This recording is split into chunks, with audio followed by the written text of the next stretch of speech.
1950 का दशक। एलिस और जैक एक आम अमेरिकी शहर में रहते हैं। वे दोस्तों के साथ घूमते हैं, मौज मस्ती करते हैं, घूमते हैं और एक दूसरे से प्यार करते हैं। एक दिन जब एलिस दोस्तों के साथ पार्टी के लिए तैयार हो रही होती है, जैक दूसरे सफेद पोशों के साथ काम पर जाता है। एक महिला की आवाज बताती है कि आज 997वां दिन है। सभी कर्मचारी मुख्यालय के रास्ते पर हैं। सभी निवासी सुरक्षित हैं और उनका पता लगा लिया गया है। महिलाओं को अच्छे दिन की शुभकामनाएं दी जाती हैं और एलिस अपने घर के काम शुरू कर देती है। फिर वह शहर की सभी अनुकरणीय पत्नियों की तरह अपनी नृत्य कक्षाओं में जाती है। प्रशिक्षक शैली उन्हें याद दिलाती है, सुंदरता नियंत्रण में है और अनुग्रह समरूपता में है। कक्षा के बाद एलिस घर लौटती है, अपनी पड़ोसी बोनी से बातें करती है, जो लगातार अपने बच्चों को डांटती रहती है और सूखे कपड़े धोने जाती है। एलिस के दिमाग में लगातार एक आकर्षक धुन बजती रहती है और वह उसे गुनगुनाती रहती है। अचानक वह देखती है कि एक और पड़ोसी मार्गरेट उसके घर के सामने खड़ी है, अपने आसपास की चीजों से बेखबर। एलिस खाना बनाना शुरू करती है, लेकिन एक अंडा उसे शक के दायरे में लाता है। वह उसे अपने हाथ में दबाती है और अंडा खाली निकलता है। वह बाकी को कुचल देती है। वे सभी खोखले हैं। ये गतिविधि जले हुए मांस के कारण बाधित होती है। शाम को वह अपने पति को बधाई देती है, जो सुंदर कपड़े पहने हुए है, उसके बाल बने हुए हैं और वह एक सेट टेबल पर है। हालांकि उसके पति ने एक और अधिक सुखद गतिविधि के साथ शुरू करने का फैसला किया। अगले दिन महिलाएं पूल में आराम करती हैं। एलिस विचलित है। उसके सिर में गाना फिर से उसे चिंतित कर रहा है। फिर एक दृश्य अनुक्रम प्रकट होता है। विग पहने महिलाओं का एक चक्र। बाद में एलिस शहर के एक मॉडल के पास जाती है।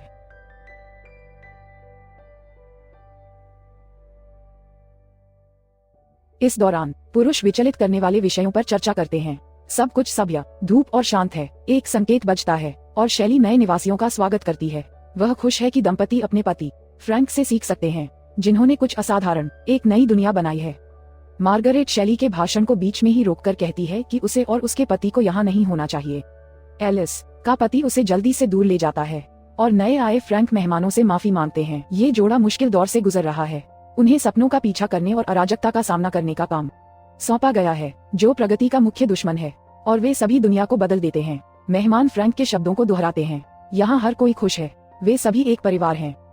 आदमी महिलाओं को उनके पतियों का समर्थन करने के लिए धन्यवाद देता है।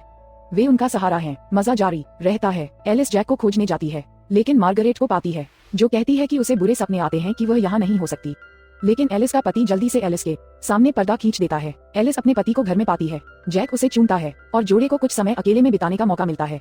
लेकिन सबसे खूबसूरत पल में एलिस को फ्रैंक दिखाई देता है, जो मुस्कुराते हुए उनकी प्रेम क्रीड़ा को देख रहा होता है। बाद में महिलाएं एक शॉपिंग सेंटर में इकट्ठा होती हैं और अपने आदर्श जीवन और गरीब मार्गरेट के बारे में चर्चा करती हैं। एलिस को अपने पड़ोसी के लिए दुख होता है, हालांकि बोनी को लगता है कि उसने खुद पर मुसीबत ला दी है।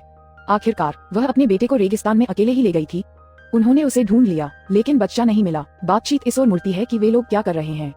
कोई भी निश्चित रूप से नहीं जानता, लेकिन कहा जाता है कि वे हथियार बना रहे हैं। बोनी बीच में बोलती है, यह उनका काम नहीं है, औरतें भी काम करती हैं, वे आराम पैदा करती हैं। रात में एलिस को बुरा सपना आता है, लेकिन सुबह हमेशा की तरह वह अपने पति को काम पर भेजती है और अपने घर के काम शुरू कर देती है।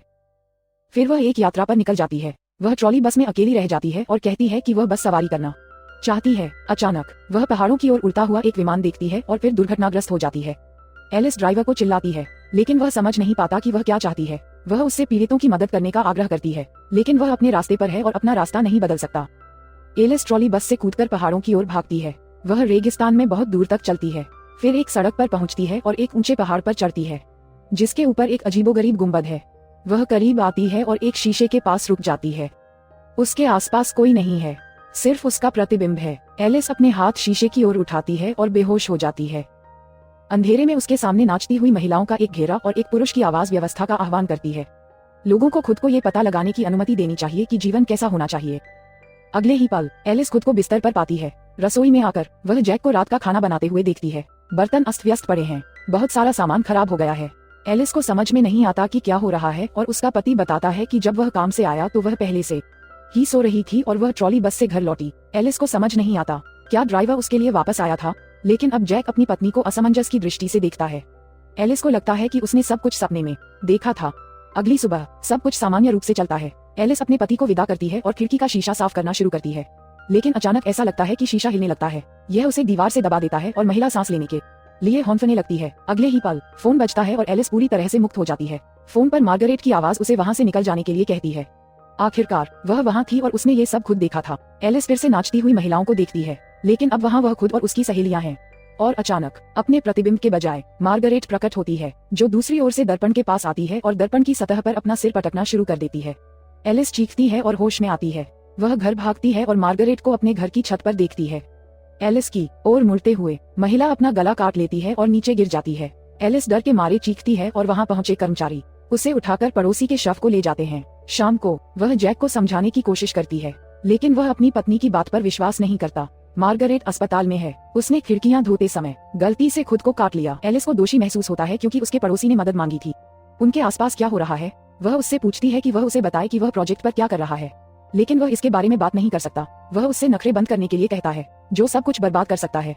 रात में एलिस अपने शहर का एक विज्ञापन देखती है और खुद को ये सोचते हुए पाती है कि ऐसा लग रहा है जैसे वह एक तालाब में फंसी हुई है, जहाँ से तैरकर बाहर आना असंभव है। सुबह सुबह वह खाना बना रही होती है और अचानक अपने सिर पर क्लिंग फिल्म लपेटने लगती है। एलिस खुद को होश में लाना चाहती है, लेकिन घुटन के बावजूद भी वह फिल्म को फाड़ देती है। डॉक्टर ने महिला को आश्वासन दिया कि यह सिर्फ नर्वस स्ट्रेन है, क्योंकि एलिस ने मार्गरेट को गिरते हुए देखा था। महिला ने फिर से जोर देकर कहा कि उसके पड़ोसी ने खुद ही अपना गला काट लिया। डॉक्टर उसे गोलियां लिखने का सुझाव देते हैं, लेकिन जैक मना कर देता है। वे सब संभाल लेंगे। डॉक्टर आश्वासन देते हैं कि मार्गरेट जल्द ही ठीक हो जाएगी और घर वापस आ जाएगी। वह अपना ब्रीफकेस भूलकर चला जाता है, जिसमें से एलिस मार्गरेट की निजी फाइल वाला फोल्डर निकाल लेती है, लेकिन सारा टेक्स्ट धुंधला हो चुका होता है, जिसे पढ़ा नहीं जा सकता। एलिस उस फोल्डर को जला देती है। वह शराब पीती है और फिर से नाचती हुई महिलाओं को देखती है। फिर वह खुद को बाथरूम में पाती है। जैक दुखी है, उन्हें देर हो जाएगी और वह उसके लिए एक ड्रेस लाता है। फिर वह एलिस से बच्चे के बारे में सोचने के लिए कहता है, और आज रात उनके पास एक शानदार शाम है। दंपत्ति एक रेस्तरां में पहुंचता है, जहां शहर के सभी निवासी पहले से ही इकट्ठे हो चुके हैं। दर्शकों के सामने एक आकर्षक गोरी महिला का प्रदर्शन दिखाया जाता है और एलिस फिर से महिलाओं के घेरे को देखती है और मार्गरेट खुद को मार रही होती है। एलिस बीमार महसूस करती है, लेकिन उसके आसपास के लोग इस पर ध्यान नहीं देते। फ्रैंक भाषण देता है और जैक को मंच पर आमंत्रित करता है। वह उस व्यक्ति को बधाई देने के लिए तैयार है, क्योंकि वह अब वरिष्ठ विशेषज्ञ परिषद में प्रवेश कर रहा है। वह जैक को वफादारी का प्रतीक एक अंगूठी भेंट करता है। दर्शक तालियां बजाते हैं और जैक कृतज्ञता का नृत्य करता है। एलिस ये देखने में असमर्थ बाथरूम की ओर भागती है। उसे एक और जैक का दर्शन होता है, जिसने अपनी नौकरी खो दी है। एक हैरान बोनी उसे ढूंढती है। एलिस कुछ समझाने की कोशिश करती है, लेकिन उसका दोस्त उसे बीच में रोक देता है। क्या एलिस मुख्यालय में थी? क्या वह पागल हो गई है? वह एक बिगड़ैल बच्चे की तरह व्यवहार कर रही है। उसका काम अपने पति का समर्थन करना है, फिर भी वह उसका करियर बर्बाद कर रही है, और अब वह मार्गरेट की तरह व्यवहार कर रही है। हॉल में लौटते हुए एलिस जैक की जीत देखती है और खुद को संयमित करती है। सुबह में जैक उसे याद दिलाता है कि शाम को उनके पास मेहमान होंगे। उसे फ्रैंक के प्रति आभार व्यक्त करने की जरूरत है। एलिस अपने चेहरे पर मुस्कान के साथ मेहमानों का अभिवादन करती है। सब कुछ हमेशा की तरह सही है। एलिस एपेटाइजर खत्म करते समय उसके पति फ्रैंक से मिलते हैं। वह आदमी रसोई में प्रवेश करता है और अचानक परिचारिका से बात करना शुरू कर देता है। उसे पछतावा है कि बोनी ने उस पर विश्वास नहीं किया, लेकिन उसने मार्गरेट पर भी विश्वास नहीं किया। मेहमान मेज पर बैठ जाते हैं। एलिस प्रदर्शनकारी ढंग से मेजबान की सीट ले लेती है। जैक आज्ञा मानते हुए उसके बगल में बैठ जाता है। कुछ नहीं के बारे में बातचीत शुरू होती है। अचानक एलिस पूछती है कि शहर की सभी महिलाएं एक या ज्यादा से ज्यादा 2 राज्यों से क्यों हैं, और वे सभी एक ही जगह छुट्टियां मनाती हैं। जैक बातचीत को दूसरी तरफ मोड़ने की कोशिश करता है, लेकिन एलिस जारी रखती है। वे सभी अपने पतियों से एक ही तरह की परिस्थितियों में ट्रेन में मिली थी। उनकी सभी कहानियां एक जैसी है, क्योंकि उन्हें बताया गया है कि क्या याद रखना है, लेकिन कभी कभी उन्हें अचानक से वर्जित बातें याद आ जाती हैं। फ्रैंक उन सभी के साथ कुछ कर रहा है। मुस्कुराता हुआ वह आदमी उसे उसके नर्वस ब्रेकडाउन की याद दिलाता है। उसका इलाज क्यों नहीं हो रहा है, और वह मुख्यालय में क्यों थी? जैक भयभीत है। वह मुख्यालय में थी। फ्रैंक जारी रखता है, उसने नियम तोड़े। यह मनोविकृति का परिणाम है, लेकिन उसने खुद को उसके बेडरूम में उसके सामने प्रकट किया। एलिस ऐसे भयानक झूठ से स्तब्ध है, लेकिन जैक बिना शर्त फ्रैंक पर विश्वास करता है। महिला मेहमान के सामान्य ज्ञान को अपील करने की कोशिश करती है। ये उत्पाद कहाँ से आते हैं और उनमें क्या है? लेकिन तभी शैली खड़ी हो जाती है। वह अब अपने पति का अपमान नहीं होने देगी। मेहमान चले जाते हैं। फ्रैंक निराश है। उसे उससे कुछ और दिलचस्प की उम्मीद थी। जैक सभी को बाहर देखकर घर लौट आता है।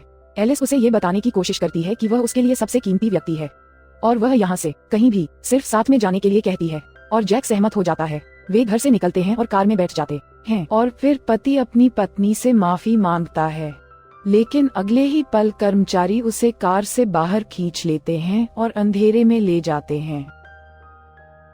नकाबपोश एक डॉक्टर उसके ऊपर झुकता है, जिसमें वह खुद को पहचानती है। अगले ही पल डॉक्टर एलिस ऑपरेशन खत्म करती है और घर जाती है, जहां उसका बेरोजगार पति उससे मिलता है। उसने रात का खाना नहीं बनाया है, क्योंकि वह नहीं जानता था कि वह क्या चाहेगी। गर्म पानी भी नहीं है। एलिस बहुत थकी हुई है। वह 30 घंटे से ऑपरेटिंग टेबल पर खड़ी है, इसलिए वह अपने पति को अंतरंगता से इनकार करती है। वह मॉनिटर पर बैठता है और एक नए सिमुलेशन के विज्ञापन को सुनता है। और फिर पैराडाइज टाउन में एक धूप वाली सुबह एलिस अपने परिवेश में लौटती है। एक उत्साही बोनी उससे मिलती है और नवीनतम समाचार साझा करती है।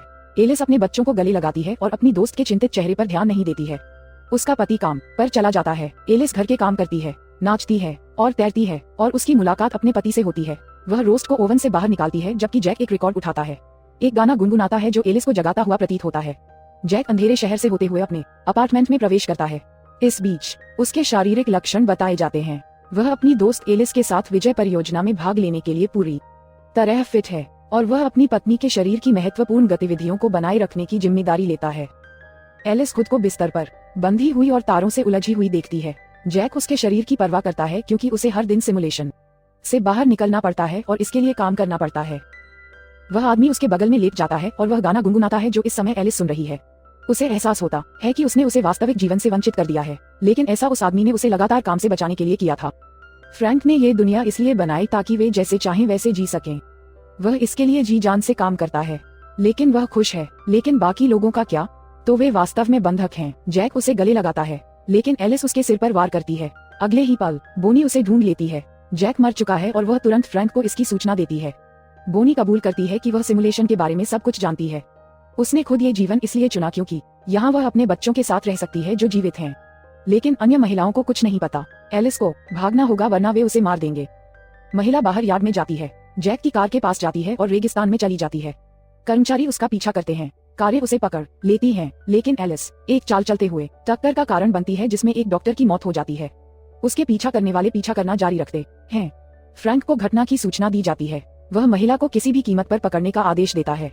अगले ही पल शैली उस पर चाकू से वार करती है। वह मूर्ख है और उसने सब कुछ खराब कर दिया है। एलिस पहाड़ की ओर दौड़ती है, लेकिन शिखर के पास उसकी कार बंद हो जाती है। वह पैदल चलती रहती है। कर्मचारी उसका पीछा करते हैं और वहाँ आगे गुंबद है। महिला उसके पास जाती है। उसका पीछा करने वाले उसके पीछे कदम रखते हैं और अचानक अपने पति के हाथों को अपने कंधों पर महसूस करती है, जो उसे छोड़कर न जाने के लिए कह रहे हैं। शैली आगे बढ़ती है। एक प्रहार, अंधेरा, परिपूर्ण जीवन और जीत के दर्शन। और वास्तविकता में जागने वाली महिला की आह, वह मामला जब किसी का पक्ष लेना कठिन होता है। पति ने अपनी पत्नी को खुश करने के अच्छे इरादों के साथ वास्तविकता से वंचित किया। और शायद कई लोग रोजमर्रा की समस्याओं से बचकर अनुकरण में भागना चाहेंगे, लेकिन क्या आप किसी को उसकी इच्छा के विरुद्ध खुश कर सकते हैं?